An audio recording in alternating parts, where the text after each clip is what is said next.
तो उससे saturation rate बढ़ गया, उससे क्या हुआ, हमारा किसी चीज़ में मन नहीं लगता, ठीक है ना। और हमारा मन क्या है, दर्द नहीं चाहता, हमारा मन मजा चाहता है। हम वो काम करना चाहते हैं जहाँ पे हमको मजा आता है, जहाँ पे भी दर्द है हम वो काम नहीं करते। और चौथी जो सबसे बड़ी जो चीज़ है वो है वाणी का संयम। देखना भी जनरली समाज में गाली गलौज से ही बात होता है, हमारे घर के आसपास हो कहीं भी चले जाओ, गाली पहले निकलता है, उसके बाद बाकी बातें करते हैं। तो ये वाणी का भी संयम हम खो चुके हैं। तो आज के समय में आज का जो मैं आपको जो मंत्र देना चाहता हूँ ये कि आपको संयम में बहुत ध्यान देना है। वाणी संयम, समय संयम, इंद्रिय संयम और अर्थ का संयम, इस पे आप चिंतन जरूर करिएगा, ठीक है ना। साधना मतलब क्या होता है, साधना मतलब ये नहीं होता कि पूजा पाठ करना। साधना को 3 पार्ट में डिवाइड कर लो, उपासना, साधना और आराधना। उपासना किसकी करते हो आप, ईश्वर की करते हैं, ताली बजाओ इसके लिए एक बार। ईश्वर की हम उपासना करते हैं। जनरली हम जहाँ पे भी पूछने जाते हैं कि हम लोग बोलते हैं हम अपनी उपासना करते हैं, ईश्वर की उपासना करते हैं। साधना किसकी करते हैं, साधना हम अपनी ही करते हैं। जो यहाँ पे आप लोग कर रहे हो साधना है, अपने आप को क्या कर रहे हो, चरित्रवान बना रहे हो, अपने आप के अंदर एक क्वालिटी डेवलप कर रहे हो, यही साधना है। जैसे एक तीरंदाज को बोलते हैं ना अपना निशाना साधो, तो निशाना साधने का काम कौन करता है, तीरंदाज, तीर चलाने वाला करता है। तो निशाना साधने मतलब हम अपनी साधना करते हैं। अपनी साधना कैसे करोगे आप अपने अंदर जो बुराइयां है, जो दुर्गुण है, उसको बाहर निकालना है, बस यही साधना है। अगर आपके अंदर 10 बुराइयां हैं, उसको एक एक करके बाहर निकालो, आप अपने आप अच्छे हो जाओगे, आपको अच्छे बनने की भी जरूरत नहीं है। तो ये साधना करने का तरीका है। आराधना किसको बोलते हैं, आराधना उसको बोलते हैं जब आप उपासना करके शक्ति प्राप्त कर लेते हो और साधना करके गुणवान हो जाते हो, चरित्रवान हो जाते हो, अपना उस समय को निस्वार्थ भाव से जब आप देश में और समाज में लगाते हो, उसको क्या बोलते हैं, आराधना बोलते हैं। एक प्रकार से जो आप यहाँ पे कर रहे हो आराधना है। हम लोग यहाँ पे जो कर रहे हो क्या है, आराधना है। हमको यहाँ पे आने के लिए पैसा नहीं मिला, कोई चार्ज नहीं मिला, हम निःशुल्क समय का डोनेशन दे रहे हैं और अपने अंदर जो एक्सपीरियंस है वो आपसे शेयर कर रहे हैं, ठीक है। समझ में आ गया ये चीज। दूसरा जो है इंपॉर्टेंट पार्ट है शिक्षा का। आप लोग स्कूल क्यों जाते हैं, शिक्षा ग्रहण करने। तो वहाँ पे शिक्षा ग्रहण करने की विद्या ग्रहण करते हैं, उसको तो विद्यालय बोलते हैं, शिक्षालय नहीं बोलते। विद्यालय बोलते हैं ना, महाविद्यालय, विद्यालय ऐसे बोलते हैं, लेकिन अपने को तो ग्रहण शिक्षा करना है। तो शिक्षा ग्रहण करके क्या फायदा होगा, क्या फायदा है आपको शिक्षा, आप स्कूल जा रहे हैं, क्या फायदा है आपको, कुछ मिल रहा है, क्या मिलेगा, ज्ञान मिलेगा। फिर ज्ञान का क्या करोगे,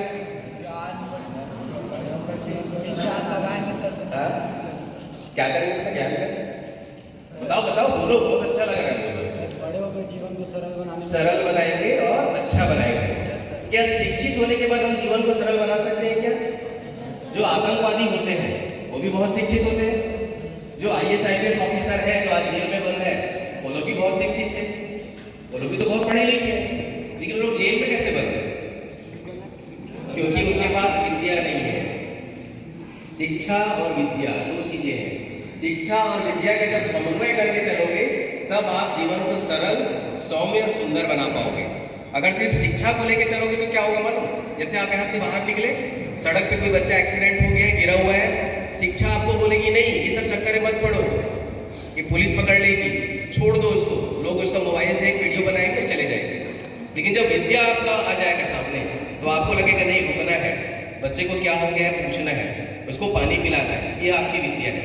इसको कोई सिखाता है क्या आपको स्कूल में, ये अपने आप अंदर से आता है, विद्या अपने अंदर से आएगा। आपके संस्कार आपको विद्या देते हैं, ठीक है ना। अगर मैं कहूँ चाकू देकर जाओ, उसको मार के आ जाओ, मार के आ जाओगे क्या, नहीं। मैं अगर आपको बोलूँ मैं आपको 1 लाख रुपए दूंगा, 10 लाख रुपए दूंगा, तो भी आप नहीं मारोगे। जबकि शिक्षा क्या कहती है, पैसा कमा लो, लेकिन आप नहीं मारोगे, क्योंकि आपको कौन रोकेगा, विद्या रोकेगा। तो शिक्षा और विद्या का समन्वय करके चलना है ऐसा जिंदगी में, ठीक है ना, यही बात समझ में। और आपके आसपास जो भी छोटे बच्चे होंगे जिनको शिक्षा की जरूरत है, उसको आप थोड़ा सा पढ़ा दिया करो। जिन बच्चों को पढ़ाने की जरूरत है, अपने छोटे भाई को, आसपास के छोटे बच्चे उनको एक पढ़ाना शुरू करो। जब पढ़ाना शुरू करोगे ना तो ऊपर वाला ईश्वर आपको देख रहा है, वो आपका उंगली पकड़ के आपको आपके लक्ष्य तक पहुंचाएगा। तो ये है शिक्षा का महत्व, शिक्षा और विद्या का समन्वय करना है। तीसरी चीज है स्वास्थ्य। स्वास्थ्य, ये बताओ आप लोग अगर बीमार होते तो यहाँ पे बैठे होते हैं क्या, तो सबसे सबसे इंपॉर्टेंट क्या है आज के टाइम में? स्वास्थ्य। ये राष्ट्र निर्माण में हेल्दी लोग ही तो आगे आएंगे ना। जो फौजी होता है, जो भर्ती होती है, तो हेल्दी लोग को लेते हैं। अगर हेल्दी नहीं रहेगा तो नहीं लेंगे उसको। तो स्वास्थ्य कितने प्रकार के होते हैं? शारीरिक स्वास्थ्य, मानसिक स्वास्थ्य, सामाजिक स्वास्थ्य और आध्यात्मिक स्वास्थ्य। 4 प्रकार के स्वास्थ्य होते हैं। ठीक है। शारीरिक स्वास्थ्य के लिए आप योगा करो, व्यायाम करो, खेल कूद करो, गेम्स खेलो, ये शारीरिक स्वास्थ्य है। मानसिक स्वास्थ्य कैसा रहेगा? आप गंदी चीजें मत देखो, गंदी चीजें मत सुनो, ये आपको मानसिक रूप से स्वस्थ रखेगा। सामाजिक स्वास्थ्य कैसे चेक करोगे? समाज में कैसे चेक करते हैं? जैसे हम आपके गांव में गए, आपके घर के एरिया में गए, हमने आपसे एड्रेस पूछा कि बेटा ये इनका घर कहाँ पे है। आपने हमें बहुत अच्छे से बताया कि इनका घर यहाँ पे, आप मैं लेके चलता हूँ, मतलब वो सामाजिक रूप से आप स्वस्थ हो। आपसे किसी ने एड्रेस पूछा, आपको बोले मुझे नहीं मालूम, आपको मालूम फिर भी आप बोले मुझे नहीं मालूम। इसका मतलब क्या हुआ कि आपको पता है लेकिन आप सामाजिक रूप से बीमार हो, आप उसकी मदद नहीं करना चाह रहे। ठीक है। जैसे चावल पकाते हैं तो चावल पका है कि नहीं देखने के लिए पूरा हाथ डालते हैं कि चावल में क्या करते हैं? थोड़ा सा चावल निकाल के पता चल जाता है। तो सामाजिक स्वास्थ्य भी ऐसा ही होता है। अगर आपके कोई स्कूल में आएगा और 2-4 स्टूडेंट से बात करेगा तो पता चल जाएगा कि आपके पूरे स्टूडेंट की स्थिति कैसी है। आपके गांव में अगर 2-4 लोग से बात करेंगे तो पता चल जाएगा कि आपके गांव में लोग कैसे हैं, है ना। इसलिए जब शादी ब्याह होता है तो लोग गांव में जाकर पता करते हैं कि इनका घर कैसा है, वो सामाजिक स्वास्थ्य है। और जो तीसरी सबसे इंपॉर्टेंट चीज है वो है आध्यात्मिक स्वास्थ्य। जो मैंने आपको साधना उपासना बताया, वो आध्यात्मिक रूप से आपको स्वस्थ रखेगा। ठीक है। पर्यावरण, 5वीं चीज है पर्यावरण। पर्यावरण क्यों इंपॉर्टेंट है बताओ हमारे लिए?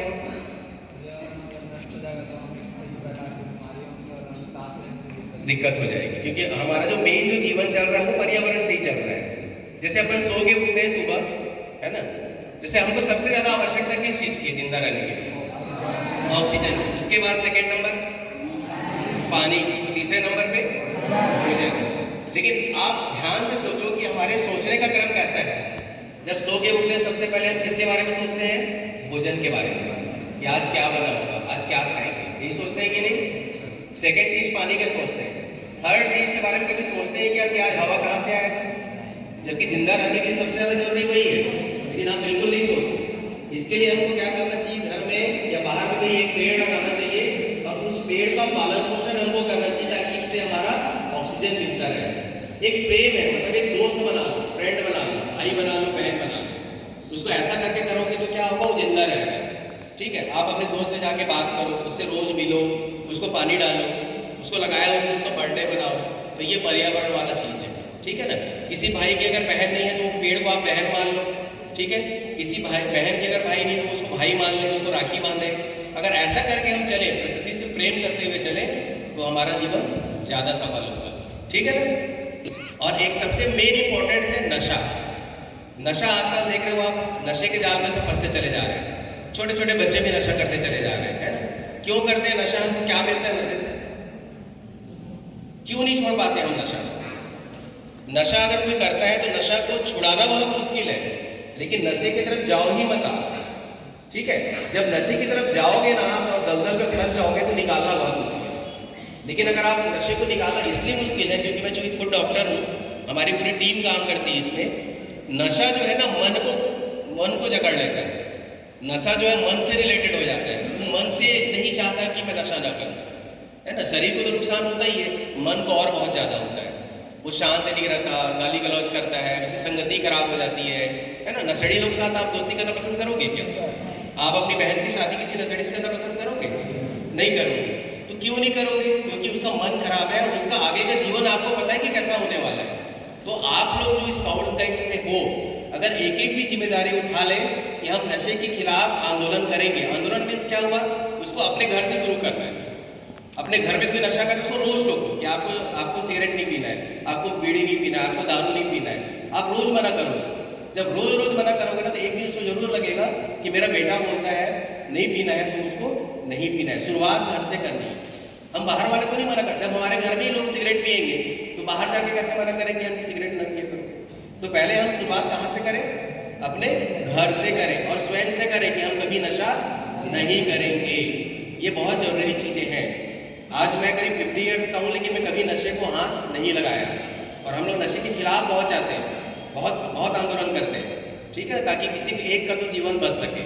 और नशा बहुत बुरी चीज है, नशे के जाल में फंसे मतलब निकलना बहुत मुश्किल है, ठीक है ना। और आजकल तो हमारी बहनें भी नशे के जाल में जा रही है। आजकल जो मॉडर्न लाइफ है उसमें उन लोग भी शराब बियर ये सब का सेवन बहुत करने लगे हैं। इससे कुछ नहीं होना जाना, कुछ मजा नहीं आता। जिंदगी में ऐसा नशा करो जो जिंदगी भर करते रहो और आपको भी मजा आए और औरों को भी मजा आए, तो ऐसा नशा करने में आपको मजा आए, ठीक है। तो समय कम है, इतना ही बोल के मैं अपने